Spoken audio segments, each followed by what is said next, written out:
Welcome everyone to the ARC Step Up into Life After High School, Session 3, How Will I Pay for It? Tonight we have Mike Keglovitz joining us. We'll talk about ABLE accounts here in the state of Colorado in a few moments. Let's jump into the presentation here. Share my screen. So how do we pay for it? So Session 3, so we'll talk about SNAP, which is food stamps, LEAP, which is utility and energy bills, aid to needy disabled, ABLE accounts, and trusts tonight. Start off, we're going to talk a little bit about work. So last week with Amy Heller on from Developmental Pathways, we had Social Security discussions of how to apply, what Social Security is meant for. Again, Social Security, people with disabilities qualify because they don't meet that level of gainful employment that most of us probably do. The idea is they're not going to be able to work as many hours per se, or as long as we do, or as many years as the general population. So a lot of families struggle with work. If that means your son or daughter gets Social Security, then they can't work. That's not true at all. If they work, they'll lose my services or services. Again, that's not true either. Working creates a lot of benefits. There are some limits to work. We got to make sure we're watching how much they make. And there's an equation we actually have some benefits managers can help you with, or the ARC, or there's a document I sent to you. It is 2018. I haven't found the 2020 version from the state yet. They were a little busy at the beginning of the year for what that looks like. But what it is it kind of gives you the breakdown of showing you how much you make and how much it impacts your Social Security. But work outside of just money, I talk to a lot of families around what work really is. And work really is a self-esteem booster. It promotes independence. It creates a lot more potential for individuals. They all can get either maybe some benefits through their job if they work enough. There's also a lot of benefits in terms of, peer interactions, working with a supervisor, having somebody else for once tell them no, or tell them they're doing a good job, or that's not appropriate, or whatever that might be with you and your loved one. Work's a great place for them to learn a lot of skills that, you might have been trying to teach them for a long time. So, we have some individuals, So we have some individuals that, will definitely make a lot more money. So in Colorado, not until next November, we'll be rolling out what's called a benefit estimator and employment resource tool.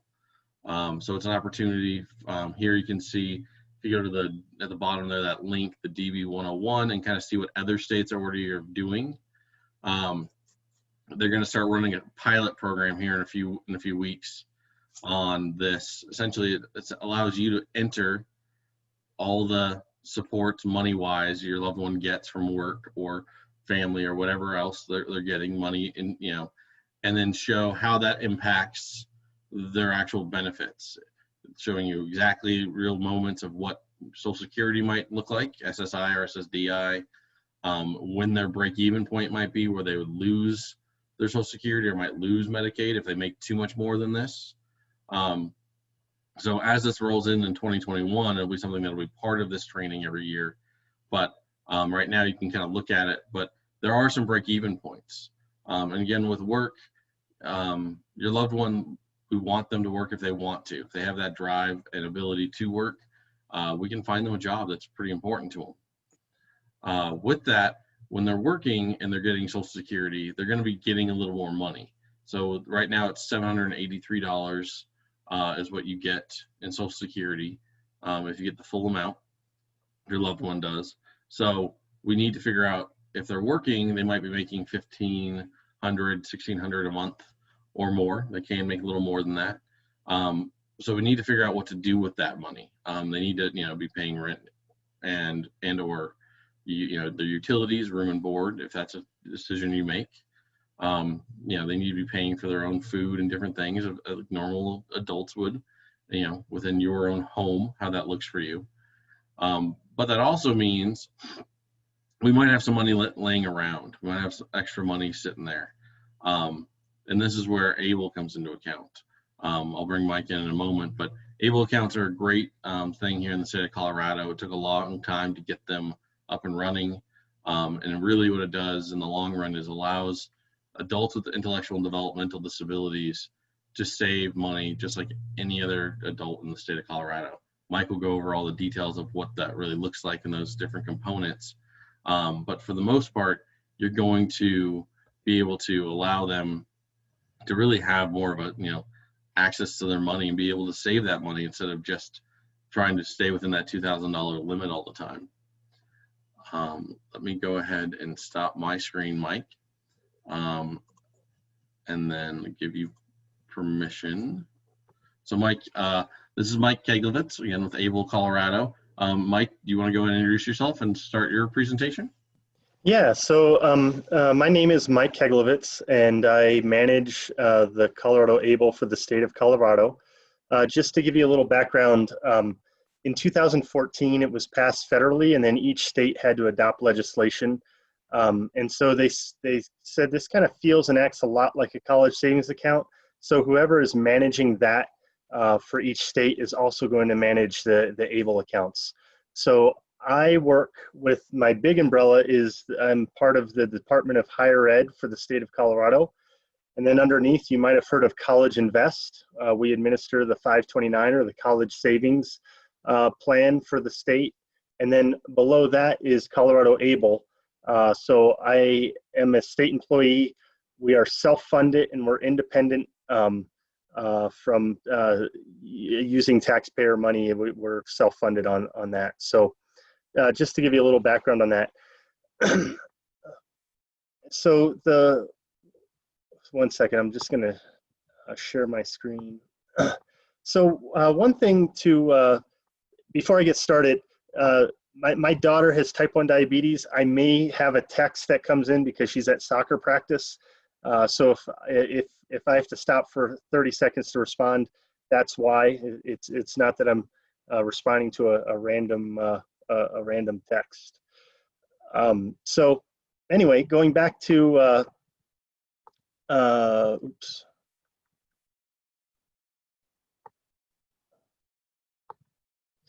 going back to Colorado ABLE. So for populations of people with disabilities, it's a separate account that they can qualify for, that they can put money in, and any money that's in there is not part of the calculation for Medicaid or for SSI. So they can go beyond that $2,000 cap, which even today, if they just have a regular savings account, if they have more than $2,000, they can lose those federal benefits that are provided. Once money's in there, it grows tax-free, and they also have tax-free access to the funds. And one big difference in the college savings world, you can have folks that have multiple accounts. A grandparent, a parent could open up an account on behalf of someone. In the ABLE world, it's one person, one account. So they can't have multiple accounts. And one of the reasons is, they're really trying to protect from people taking advantage of the system. And I think it would be a lot more difficult if there were multiple accounts. So the other thing is the onset of disability needs to occur before age 26. And if they're eligible for SSI, they don't have to do anything further. If they're not eligible, if they're not on SSI, that's not a problem. They can still go through a self-certification process. And basically what that means is they would go to their doctor, and the doctor would sign off saying, hey, this meets the standards of the Social Security Administration's definition of being disabled. And they don't have to submit that. That's protected under HIPAA. They would just have that in case the account would ever be audited by Social Security or by the IRS. So it's a fairly easy process to get going. The other thing is, if somebody is opening up an account on behalf of someone, well, first, if somebody's capable of managing a financial account on their own, they can certainly do that.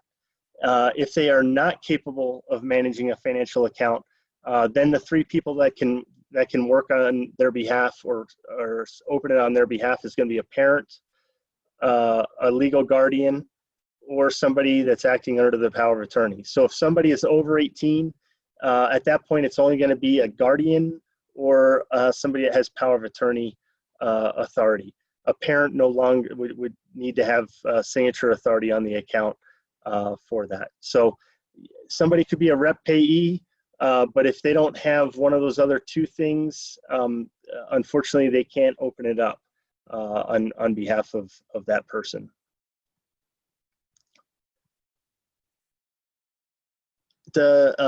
Okay, so the next thing is anything that's in an ABLE account is, if they're on Medicaid, Medicaid can come back and recover from that account. These accounts are really designed to being used. They're not designed to putting a ton of money in for down the road. Some people could use them that way, but as Luke is going to talk about later, there are other strategies that you can do that can protect estates. And so anything that's in an ABLE account, if they're on Medicaid, Medicaid again can come back and recover from that account after death. The family does have one final transaction where they can take for final expenses or other outstanding disability expenses, but after that, they can come back and recover from that. Does anybody have any questions so far? So here in Colorado, we call that the clawback. Mike knows, and we are working in the state and with ABLE to get rid of that. But we are still underneath the clawback. So which will come into play also when we talk about trust funds. Mike, Definitely. there was one question in the chat that was, does this work if they put inherited money into an ABLE account? So that can be a little tricky. You can certainly put it into an ABLE account, but I get these calls all the time that a grandparent or a parent or an uncle left so-and-so money. In an ABLE account, you can only put $15,000 in a year. If they are working, you can do an additional amount. You can do up to 100% of the federal poverty limit on top of the 15, so it takes you just over 27,000 a year, but they have to make that much. So if they worked super part-time and they made 5,000 for the year, they'd be able to put 5,000 on top of the 15. But again, if it's inherited money and it's more than 15,000, typically when that person accepts it, they can't put it directly into the ABLE account. So, or if it's more than 15,000, they're kind of stuck. They can put 15 in, but they can lose their benefits as a result of having too much. So the answer is yes, they can also get into trouble in those scenarios as well. Do you have anything to add on that, Luke? Yeah, would it be one of a better solution is if you know family members that have some money that are going to leave to your loved one, to have them start looking at an ABLE account now so that they can start contributing money into it, so it's not one lump sum that might kick them off services or out of benefits when that person passes. Or if it's a very large sum of money, that's where we'll talk about some trust funds. The nice thing with ABLE accounts is trust funds, will take some, actual legal ease and some money to create, where ABLE accounts are not. There are a few fees associated with it that Mike will go over, but they're really low. So ABLE accounts allow for adults with disabilities to save. Like I can save if I want to buy a new TV, which now TVs are so cheap that's not a good example, I guess, anymore. But I'm going to buy a new iPhone. I mean that's the most expensive thing I probably own outside of a car. people with disabilities now can save for that, and that's because of ABLE accounts. Before there was always, we got to spend down money. So Mike will go into a little more of the details here. The other question here quickly is, there's two questions that came through. One is, can child support go into this after they turn 18? Yeah, so pretty much money can come from anywhere. It can come from a trust. It can come from a family member. It can come from almost any place. That's not an issue in terms, it's very flexible where money can come from. I'll give it back to you, Mike. Go ahead and keep. Is there another question, Luke? It is, but I know this question comes up in your presentation. Okay. I had a question. Awesome. Yes. I had a quick question. You had said a statement about Social Security auditing the ABLE account. So you're saying that the ABLE account is more like a checking account that you have to utilize it. Social Security is going to look into my child's account or when he's an adult and just see how many transactions, what he's using it for? But, I mean, potentially they could do that. From my experience, I mean, we do report the accounts to them, but where they would come in is if something looked fishy. You know, they went to Chili's restaurant and they spent $1,500 for a meal.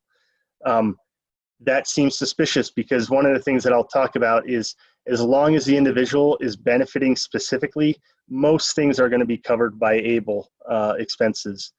The problem is, if I'm going to buy a gift for someone, or I'm going to buy a meal for someone, or I'm going on vacation. If I'm going on vacation, I can pay for my vacation. I could pay for a caretaker, but I can't pay for my whole family going out of the ABLE account. So the rule of thumb is, if you specifically benefit from the transaction in ABLE, it's probably going to be a qualified disability expense, and Social Security is not going to have an issue with that. Again, it just comes if they saw transactions that really just didn't add up. They may say, "Hey, we're going to look at this account a little closer, because it seems like something fishy is going on here." So, yeah, does that answer your question? It did. I had a quick. So, are you saying that every time my son uses a card, right? I'm assuming it's like a debit card, that it has to be itemized on how he used it, like, you know, maybe a meal, or he bought some clothes, or maybe it was for a utility bill. So has either the person in charge of the account or helping, or if I'm going to be in charge helping for my son, I need to itemize the receipts and keep track of those receipts, because you have another person looking at the account to make sure that it's not being taken advantage of, I guess, per se. So that would be best practices. It is onto the individual to keep track of it. That being said, so there are two sides of it. There's a checking side and there's an investment side, and you can do one or the other. You could do both. If you do the checking side and you're using the either the check feature or the debit card, you are going to get a monthly statement that is going to show, hey, it won't be itemized, which again, best practices would be to save the receipts to have that. But at least you'd have some tracking, that you'd have those monthly statements to show that. And likewise, if you went to an ATM and pulled money out, you would definitely want to save those receipts, in terms of what you were spending. Your presentation, yeah, if you keep moving through, it kind of explains those two sides pretty well. Yeah. Okay, so I'll keep going. Oops.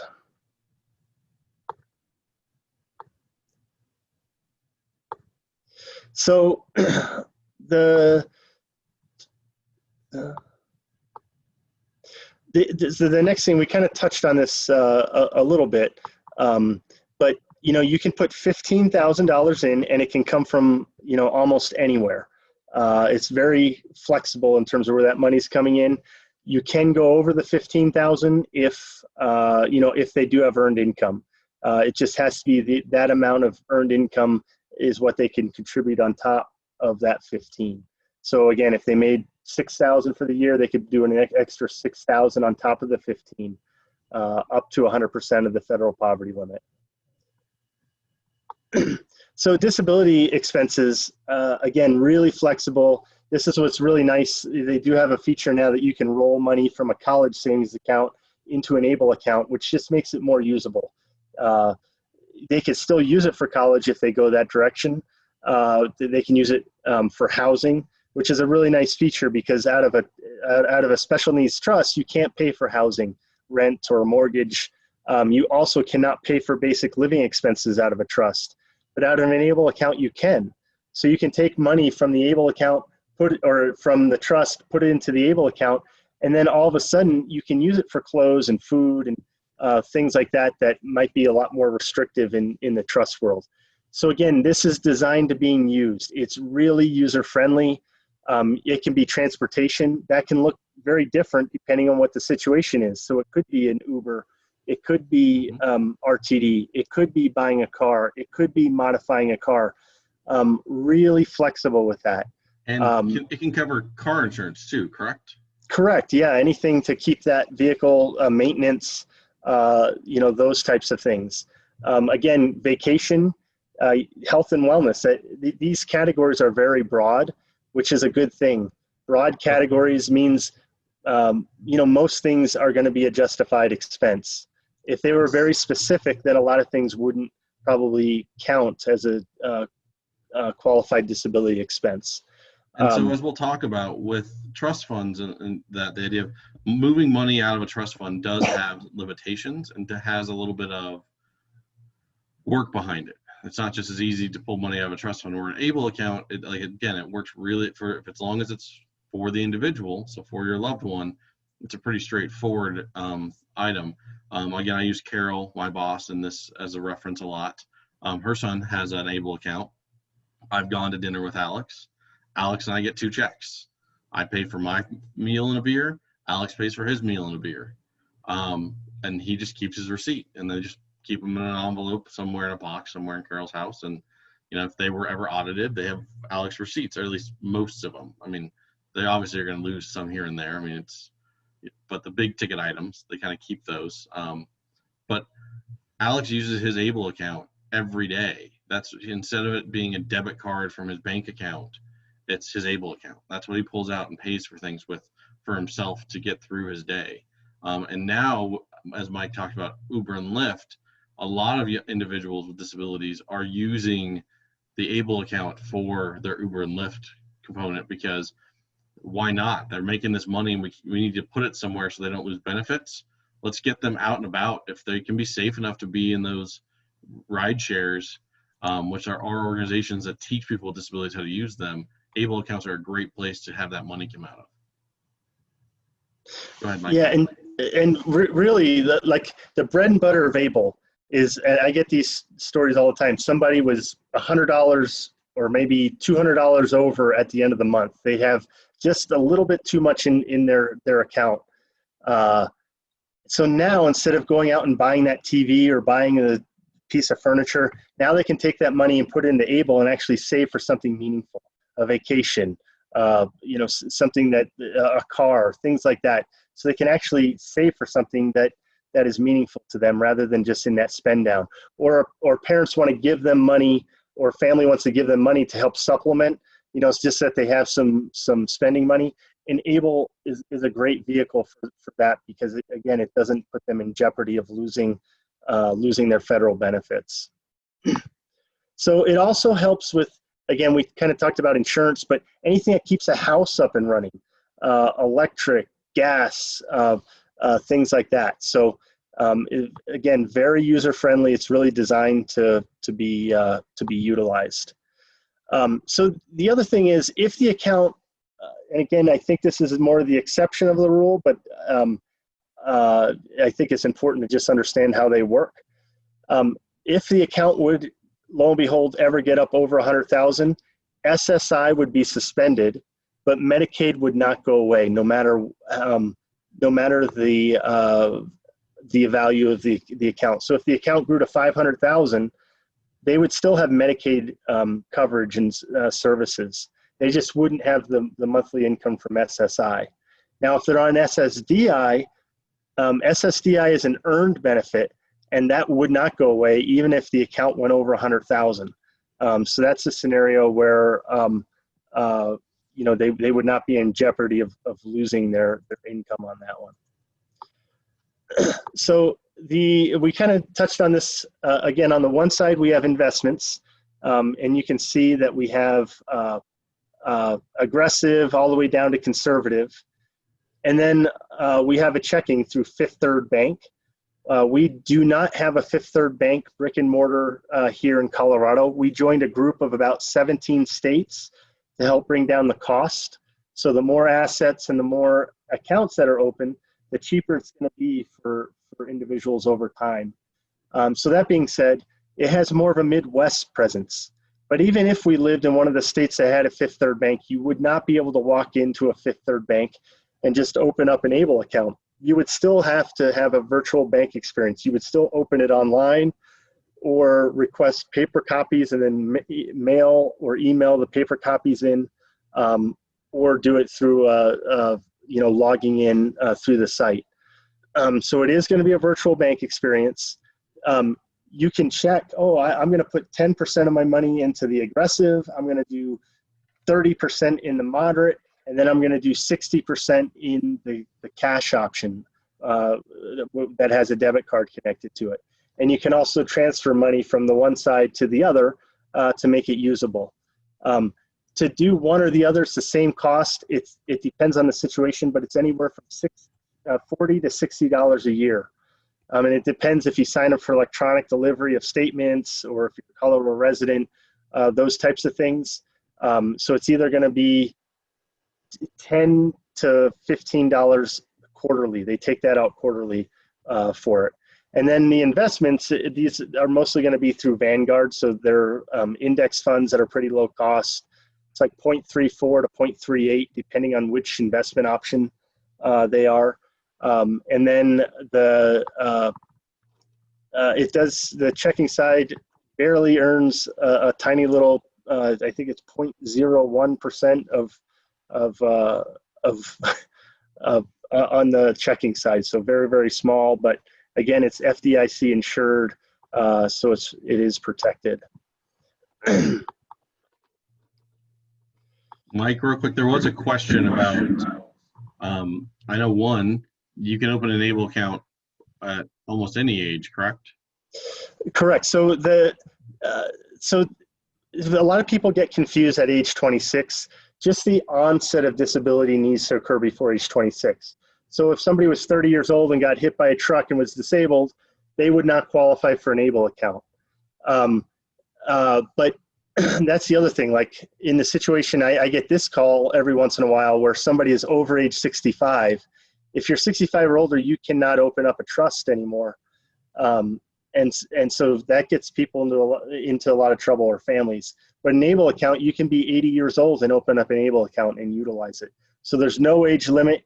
It could be a newborn all the way up to age 80 or more to have that and to utilize that account. There is a step to jump them from when they do turn 18, making them an adult account. But for the most part, it's a pretty easy step. Yeah, they do send that. They send out paperwork when they're approaching their 18th birthday, when they become of age, just to, we don't know if the person is capable of managing the account, if they're not capable, if they have a guardian or somebody with a power of attorney. So we send out paperwork on that to just update it and let us know, hey, how do you want us to proceed with this? So if we don't hear back, we freeze the account when they turn 18 until we get word on, what exactly is, what we need to do. So the other thing is on the checking side, if you have an average monthly balance of $250, they waive it. Or if you have sign up for electronic delivery, so you get statements emailed as opposed to paper copy, they also waive it. But there's a $2 a month checking fee if you don't do either of those two things. And I know all you families, especially as you step into the adult world and you'll be getting letters from Medicaid and Social Security, developmental pathways, your community center boards around the state, you'll definitely want to go to the electronic version because you don't want any more mail coming to your house for sure. So this slide on the right side, you can see the Colorado Able website. The reason we put it on is if you put Colorado Able, there's a state that has very deep pockets, and every state they've targeted and marketed. So it looks like they're Colorado Able, but it's actually Virginia, which is the state. So that's what our website looks like, branding. And basically, you just go to the website, coloradoable.org. You read through the plan disclosure. It's like 130 pages of pure excitement. And then after that, you'd want to have these on file. You want to have these so that you could put it in social, permanent address, email address, and that sort of stuff. And then if you wanted to have an account set up where you could either log in and transfer money from, or if you want to set up a reoccurring, monthly transfer, you would want a savings and the routing number for that. As well, they have an enrollment number. I've heard a lot of their customer service calls. They're great. If people have speech difficulties, they're excellent at handling that. They're also very good in terms of translation. I think they have close to 400 languages if people need assistance with that. But they are super helpful to kind of help you navigate and help you through. And of course, if something comes up and you needed assistance or help, or you had questions where you thought, man, that presentation was so amazing, but I just can't remember what Mike said about this, you can feel free to definitely contact me and reach out, and I can do the best I can in terms of answering questions that you might have. But it's really exciting to be part of this. I get a ton of calls of people that are just so appreciative of being able to utilize these accounts. People that have never had a financial account or checking account on their own. It's always been with their parents, or not having an account at all. I've gotten calls where just people are so excited that this is the first time in their life that they feel like they can be empowered and to be able to save money for things that they actually want. And it's just really exciting to be able to bring that to to this community. And again, if you guys have questions at all, feel free to reach out. Does anybody have any questions or comments or clarifications? There are a few in the chat box here, Mike. So one is fraud protection. So what's the identity theft fraud protection within ABLE accounts? Yeah, I mean, anything that, in fact, we've been dealing with an issue that's close to fraud. But I mean, it's through a bank. I mean, they're like a First Bank or a Wells Fargo bank. So they have a whole fraud protection team. Now, that being said, in terms of taking advantage of an individual, like I think this population is susceptible to being taken advantage of by either family or friends or things like that. And some of those things are going to be hard to protect against, honestly. But in terms of on our end, like protection of PII and that sort of stuff, like they are, very cautious, like any other bank, would be for it. And we've talked about the exploitation part of the system we have set up isn't built to keep people from making bad decisions. It's to maintain that their health and safety is secure. So the rest of that. Another question is can you close an ABLE account and move those funds to another account? So, you have to be careful with that. You can do that, but again, if it's over $2,000, then the individual could lose their benefits. But you can transfer it from one ABLE account to another, and then you would have to close that original ABLE account because you can't have two ABLE accounts at the same time. So it's really easy to go from your regular checking account to ABLE, but going from ABLE back to a checking account is problematic because it's not really a qualified disability expense. So you have kind of that scrutiny. So you just have to be careful going that way, out of the ABLE account from it. So I know we talked about anyone can open up an account. They don't have to be legal guardian to open up an ABLE account. But again, there is only one account per person. So if you open an account, then the rest of the people that are involved in that person's life need to know that you've opened an ABLE account, so that if they either have money they want to put in there or they go to open their own, for them, there's not a problem with having them trying to have 2 accounts. One of the questions we already kind of talked about was, can we convert the Colorado 529 into an ABLE account? And yes, that was an answer Mike gave. And then you still can use that money in that ABLE account to pay for college or things for that individual if that's what they're going to want to use it for. Correct, Mike? That is correct. Yep. Very flexible. You can still use it for college, but you can also use it for a whole host of other things. The only one big difference, so there's a couple of things on this. One, there could be some recapture on the 529 side. You get a deduction when you put money in. On the ABLE side, there is no deduction, so the 4.63% does not happen. So there could be some recapture on that. I have been working with the treasurer of Colorado, and he has a sister that is developmentally disabled, and he's very passionate about bringing some change around that. Having that deduction and also having Medicaid not clawing back. So we will see what happens down the road, but we have people in high places that A, know the issues, and B, are passionate about creating change. So that's kind of exciting. And I'll explain the clawback again here in a moment when we get into trusts. One of the questions here I can answer is an ABLE account. Can you get checking set up through another bank? No, I mean, it goes through that's the bank what is it called again, Mike? Fifth Third Bank. Fifth Third and Bank. If you walked into even to a Fifth Third Bank, they really don't know what you're talking about. If you walked into Wells Fargo or First Bank, they'll have no idea what you're talking about. Like they don't have a product like that. They don't have anything. So ABLE accounts are a very unique setup for our population to utilize to be able to, again, save money for things and not be within that asset limit. So that's why it's set up through this specific bank, because it helps, us kind of navigate this through the rules and regulations of the Medicaid and Social Security system. So again, that's the general question is, do all banks have ABLE accounts? No, I mean, so you have to sign up for an ABLE account through the Colorado ABLE system, and then it goes through that certain bank. So there was a few more questions. So Cindy, I just saw it's 15,000 a year, not 1,500.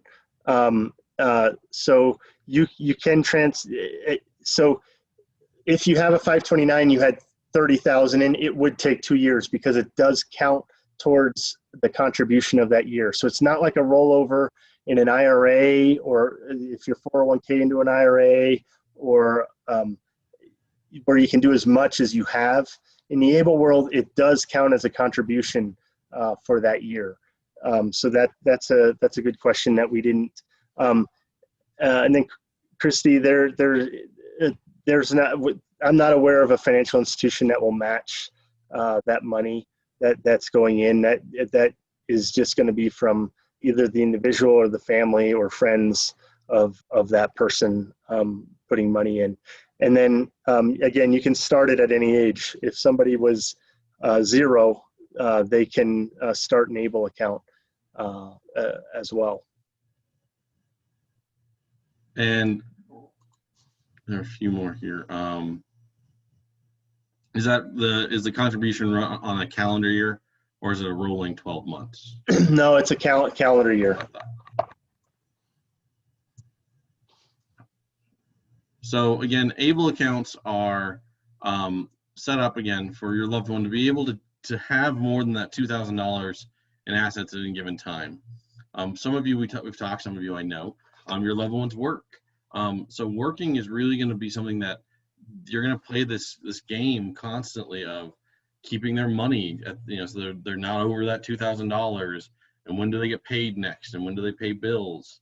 ABLE accounts are a great place to move money into that allows them to never be near that $2,000 limit all the time, eases up some of your, maybe pain and suffering of managing accounts for them or with them. and also allows them to continue to live their life as they would without an ABLE account. They're going to use a debit card or an ATM card or whatever that looks like for them. So again, knowing that there is a a clawback, we don't want there to be a ton of money in ABLE accounts. Like again, if it's asset, it's still not an asset till $100,000. But if you're near that, if we're having that conversation, we will have a different conversation like here at the end of this presentation. I want to thank Mike. Thank you so much for coming and talking about ABLE accounts tonight.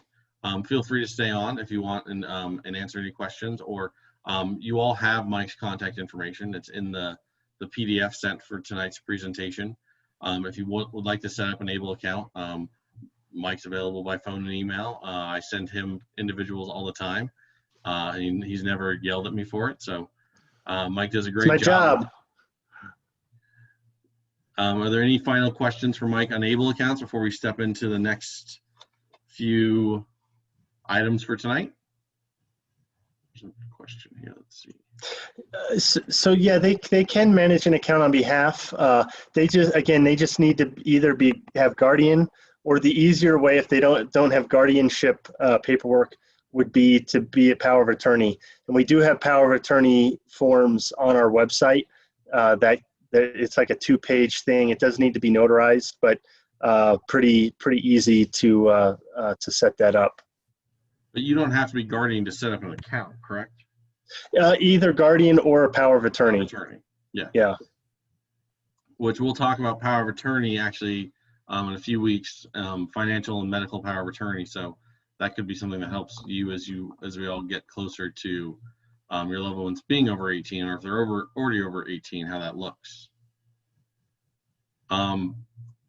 Stepping forward, so benefits are, we're going to start diving into them more. And benefits are not entitlements. They are, and that goes for food stamps. It goes for Social Security. It goes for Medicaid. They're not entitlements. It really bothers us when politicians call them entitlements. These are things set up to support people that need that level of support. They're not entitled to it. Your loved one qualifies for it because, sadly, we have to keep them living under that $2,000 asset limit to qualify for the services they need, or they can get help with. So we talk about all benefits with families. Food stamps, or SNAP is what it's now called, is one of them. We tell families to apply for everything. Let your loved one apply. Let the system tell you no. If you and your loved one don't feel like you need food stamps, that's fine. But they might.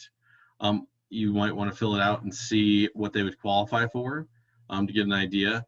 A lot of families will use this as also, if they have a dietary issue where they just don't want to eat the same thing you guys have for dinner every night, or they want to buy, have some junk food in the house and you don't have that in the house, or things like that. Well, food stamps can pay for those things. They can pay for their food that they want. Now, there's paperwork attached to it. So if you do the math and you do 20 minutes of work and they only get $10 worth of food stamps every month, it's up to you if you want to continue to do that to get those food stamps. Food stamps go away at the end of the month. Like, you don't get to roll them over. They don't get to be counted against, your assets, because they're not a stable thing. They go away. It's a use it or lose it program. But again, for some families, this could make it so that you have food through the end of the month. It could be for your loved one to finally be able to have their own food. So it's starting to build that level of independence of how they can pay for their own food and do things outside of mom and dad paying for it. So once they're 18, that's something you apply right there through the Colorado Peak Secure program. And if you want more information, but food stamp programs work, for our individuals really well. I mean, and a lot of individuals, you'd be surprised, are on them because they are a benefit that they can have access to. There's some basic stuff. You can read through those on your own. Then there's LEAP, so Low Energy Assistance Program. This pays for normally in the winter, but it pays for heating, costs for low-income individuals. Again, it's a benefit. Your loved ones fall into that. They, might have to pay room and board. It's your decision, but or if they're living, in a different program, like with a host home provider, we'll talk about living situations towards the end of this series.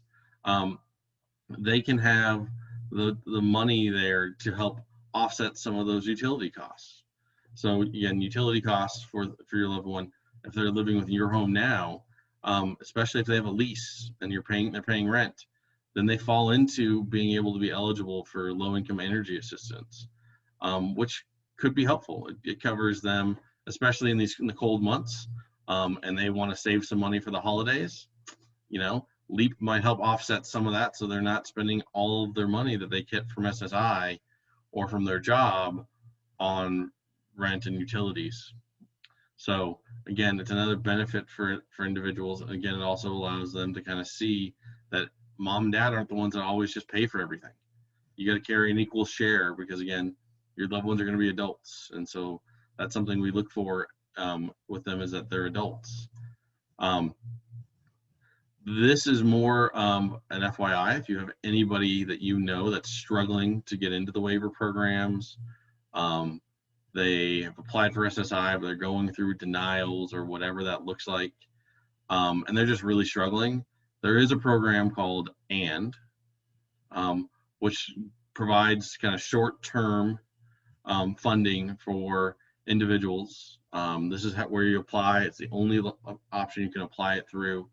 But is a program for most of you probably won't need, because we're going to apply for Medicaid, we're going to apply for Social Security, we're going to get your loved one into a waiver program if they qualify. We'll talk about that in a week or two. But this is something for individuals that are 18 to 59 that are struggling and are waiting for things. So if you have anyone in that situation, have them reach out to us at the ARC. They don't have to necessarily have a disability for this. They just have to meet the other criteria within the system of what they're applying for. So that is the program. So now we're going to get into the part where I'm not a lawyer. The ARC of Arapahoe and Douglas County didn't pay for me to go to law school. I went through college. I was done with that. I'm good with my degrees. So we are sharing these things as just so your knowledge. We're coming from what our knowledge is and experience of working with lawyers and working with families. But the ARC of Arapahoe and Douglas counties, myself, encourage you to seek legal counsel if you're going to start setting up a trust fund. So a trust fund. So when we talked about ABLE accounts, if you have $2,000 or $3,000 for your loved one, or grandma's going to leave them, $10,000 or something, a trust fund might not necessarily be the best option. An ABLE account might be great. They can spend that money down over time, and as long as you don't leave any money in there, the state can't claw money back. And the clawback is where essentially Medicaid says, hey, we paid for all this stuff for your loved one for the last X amount of years. You have all this money sitting there from them. We want some of that money back. It's the easy way to explain the clawback system. Trust funds, a certain kind of, there's one trust fund we'll go over, that has a clawback in it also. There's another trust fund that doesn't, and I'll explain that one in a moment. So it is, ABLE accounts are for a lot less money, kind of constantly going into it, constantly coming out of it. Trust funds are what you set up for them to, with your assets, if it's your home or life insurance or whatever that might be, so that they're taken care of after you're gone, or while they're able to start, you're starting to push them out of the nest a little bit. A trust can help kind of ensure that they have stability down the road. The primary purpose of a trust fund is really to put money that's awarded to the individual, or from, be it an inheritance, personal injury, into a safe asset form that won't disqualify them from eligibility for their other benefits. So there's a thing called a special needs trust. We call it a special needs trust, but really special needs trusts are also our supplemental care trusts, are trusts that are designed to provide money assets to be put aside for people with disabilities. You can't walk up into an attorney's office and say, I need a special needs trust. Most of them might not know what that means. They might try and help figure that out. What you're going to do is you're going to set up a straight first party or third party trust, and then they're going to designate it as special needs by the language written within it. You do have to have your trusts reviewed by Medicaid. You do not have to have any trust reviewed by Social Security. Social Security does not want to see your trust. They might, if you submit it to them, they might look at it and actually approve it, but they don't require you to submit that. Because trust me, remember, Medicaid, Social Security will find money. Like we talked about last week, they are really good at finding money, so they will find it. But Medicaid, the state of Colorado decided that they wanted to get some security, and I'll talk about that here in a moment. So, like I said, trusts are designated. An attorney really should be setting up a trust. We recommend using an attorney that's either an expert in elder law or estate planning. The reason is that those individuals know a lot of the current statutes and regulations aimed at protecting assets for older people and for estates that are going to be moving from when someone passes away, or whatever that looks like. So they understand how to secure and set assets aside so they don't impact any other benefits coming to that individual, i.e. our waiver programs. Trusts need to have very clear language written into them. They should never say for the health and safety. Because remember, Medicaid, the waiver programs are health and safety. So if your trust says things like that, Medicaid might say, oh, they don't need the SLS or the DD waiver because they have a trust that's going to pay for their health and safety, or that it will provide benefits to them throughout their life. No, we don't want that in there either, because again, the waiver provides benefits to them, through different services. But you would, good wordings would be like the trust will supplement, but does not replace supports and benefits. The trust will ensure that the systems that are providing health and safety, that are whatever, ever, blah, blah, blah. But we're not having the idea of that the trust is going to provide health and safety for them. How does a special needs trust preserve eligibility? Like we said, it kind of separates that legal entity. So funds are transferred into a trust of the person who's the trustee, who's then responsible for managing the trust. The trustee holds the funds for the benefit of the disabled person. So this is where your tongue gets tied of the person that has a disability is benefits from the trust, but they're not the beneficiary of a trust per se, because we're moving assets around to protect them. Simply put, a special needs trust is drafted so that it makes trust funds unavailable to the person who has Medicaid eligibility. So we don't lose that Medicaid eligibility or Social Security eligibility, because that's what we need to provide supports and services. And a trust isn't going to be able to do that. Even the most robust trusts, millions of dollars, will get burned through by a loved one needing high levels of care. So types of trusts, there's a first party trust, and what we call pooled trust, the trust of many. Then there's a third party supplemental needs trust. So first party trust, I go backwards. Third party trust. Third party trust is a trust that you set up, that the person that has a disability, they never put money into that trust. So all the funds put into this kind of trust are exempt from being considered Social Security or Medicaid assets, because the person with a disability is not contributing to their own trust. That's a very big key. So if your loved one has extra funding and they're at that $2,000 asset limit, we don't want them to push money into into a third-party trust. That's what an ABLE account would be really helpful to set up. A third-party trust is the leftover assets from you, from grandma, from uncle, from aunt, whoever that might be, that want the sale of your home after you pass on, what that looks like. That is your money that you want to set aside to help pay for things for your loved one to secure their future. The idea is, remember we talked about last week with Amy, when you put Social Security money into a bank account, any other money in that bank account becomes Social Security money. Social Security is like, ooh, this is all of ours. All of this is ours.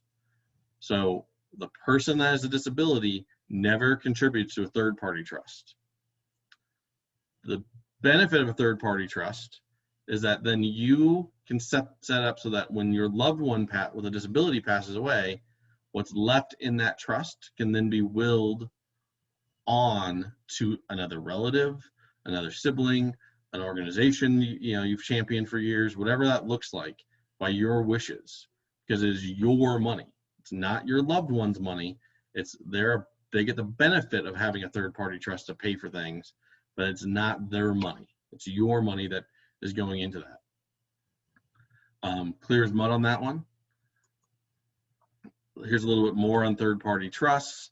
Again, the idea is that they're very flexible.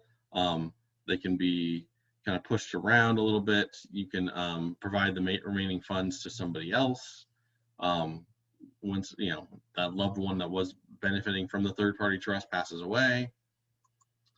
A first-party trust or what we also would call a pooled trust or self-settled trust, because we can't call anything just one name. This is where the person with a disability actually pays into their own trust. So again, the person with a disability is the beneficiary of the trust, so they get a benefit from that money. It holds the money from the person with special needs. All the funds for this trust are exempt from Social Security and Medicaid, just like a third-party trust, just like an ABLE account. That money is exempt from, so they don't lose benefits. But these have the clawback. This is that Medicaid repayment. So if you have, a first-party trust with $500,000 in it when your loved one passes away, Social Security or Medicaid is going to come and say, we have an itemized, I've seen them, receipt for what we need you to, pay us back. And then they'll take a lot. I mean, they'll take pretty much everything in there. They'll do the same thing with clawback with ABLE accounts, like Mike and I talked about a few minutes ago. But ABLE accounts have a nice little function that first-party trusts don't, is you get one more expenditure from an ABLE account. So typically have a big celebration of life for that person passing away, and then tell Medicaid they can have the $15 or whatever is left in ABLE. First-party trusts or pooled trusts are really if your loved one has a like a class action like settlement, they were in a car accident, whatever might have happened, a first-party trust, because it's their money, it's awarded to them, not to you, not to and then you to give it to them later. It's like they got it because they slipped to the pool and the city gave them $100,000.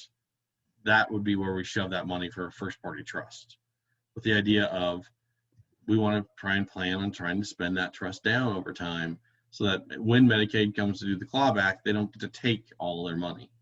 A pooled trust, so these are the essentially a first-party trust broken into two different ones. A self-settled trust is which contains the assets of the disabled child or adult. These assets are essentially something they got from like a personal injury settlement, inheritance, something like that. It's kind of we need that money to go somewhere, so we can put it in a first-party self-settled trust, or we can put it in what's called the pooled trust. So the pooled trust option here in the state of Colorado is the Colorado Fund for People with Disabilities. So all three kinds of trusts I've talked about need someone to manage them. There is a cost to managing a trust. So when you put money into the trust, they're going to start nickeling diming you to manage where all that money and all where it's invested and where it sits and how the assets are going to move around. So what we do sometimes with individuals that might need a trust because they have a few $1,000s, but it's too much to put in an ABLE account per se, but not enough to really have it be a full trust on their own, because all those nickel and diming of managing the trust is going to spend down that money before the person ever really gets the benefit from it. A pooled trust helps because they essentially put all the money into a set account. They track everyone's money separately. It's all this master Excel document system that's way above my pay grade at the Colorado Fund for People with Disabilities. But they manage a pooled account. So essentially, everyone's money's in one account and kept separate in that account to keep that overhead down, to keep that management of the trust down. Special needs trusts aren't for everyone. So if there's a small amount, or the medical needs of your loved one are very limited, the cost of establishing a trust might exceed what you have to put in a trust. If your loved one has a lot of medical costs that you can see down the road or currently, if there's a lot of oversight and management of your inheritance or inheritance of other family members, that's something I push forward with you guys now. Start talking to your other family members from around the country. You just never want someone to surprise you with, oh, Luke and his daughter, who is that cute girl with a disability, they need more help. So we're going to send them $15,000 as part of my will when I die, because I'm grandpa. And just because there's, or I'm your second, third cousin on your mom's fourth side, whatever that might be. You don't want a family member to leave your loved one with a disability money that you don't know about. Because if they get that chunk of money, then we got to rush and figure out what to do with it. If we don't have a trust fund set up, we got to set one up. If we don't have an ABLE account set up, we got to try and set that up. So having those conversations with individuals of either letting them know, hey, we set up an ABLE account. That's a great place for grandparents and uncles and aunts and to start just kind of throwing in money. Not their $5 to $10 birthday check that they get, but hey, I'm going to leave them, part of grandpa's inheritance from when he passed away, and I'm grandma. I really need to, I'm not a very attractive grandma, but I really need to give, that money, I'm going to give it to John. Well, maybe start giving that money to John in slow increments now that we can put into his ABLE account. You can give them their ABLE account directly. You can set up a third-party trust, or you can have grandma set up a third-party trust for them and essentially write into her will that trust has no money in it until upon her death or your death, if you're going to write in a trust that or disability of your own. So say you're going to leave your house to your kids, a third-party trust then can be set up that for your loved one with a disability gets a certain chunk of that house, and your other siblings get other chunks of that house. It's not a great idea to leave money just to one sibling and say, oh, they'll take care of everything, because you don't know what's going to happen to that other sibling. Car accident, that's their fault. Now they're being sued, and all that money that you had earmarked for your loved one that they were their sister was going to kind of pay for them could be taken. Divorce happens, and sadly, that is an asset of your other sibling, without a disability. So a trust or an ABLE account really does help set up that safety net. Like I talked about, all trusts must be reviewed and approved by the state of Colorado. I'll pull up a document here in a moment to show you how and why, but I know, again, things are overwhelming. There's a lot. The ARCs are here to help. Call Mike at ABLE's here to help. We're going to take it step by step. We're going to know what your CCB and them and want your loved one in services. So we're going to keep moving forward with those things. I will get to the questions in the chat box here in a moment, but let me pull up this one other document momentarily.